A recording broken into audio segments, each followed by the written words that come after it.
no detour from Calvary. And while they were there, the time came for her to give birth.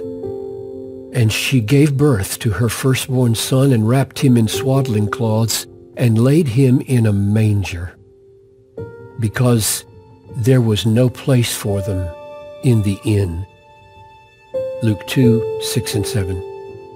You would think that if God so rules the world as to use an empire-wide census to bring Mary and Joseph to Bethlehem, he surely could have seen to it that a room was available in the inn.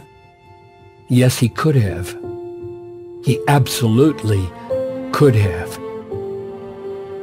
And Jesus could have been born into a wealthy family, and he could have turned stone into bread in the wilderness, and he could have called 10,000 angels to his aid in Gethsemane, and he could have come down from the cross and saved himself.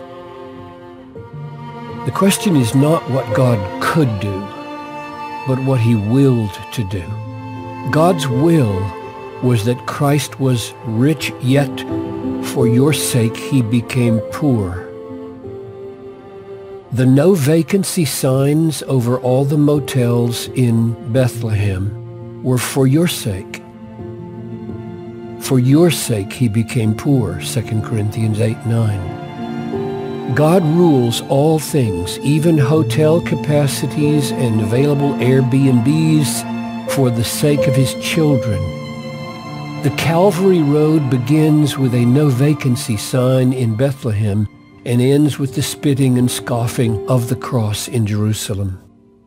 And we must not forget that he said, if anyone would come after me, let him deny himself and take up his cross, Luke 9:23.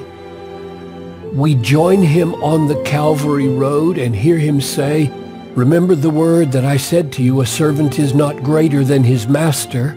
If they persecuted me, they will persecute you. John 15:20. To the one who calls out enthusiastically, I will follow you wherever you go, Jesus responds, foxes have holes and birds of the air have nests, but the Son of Man has nowhere to lay his head.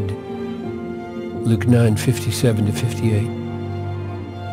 Yes, God could have seen to it that Jesus have a room at his birth, but that would have been a detour off the Calvary Road.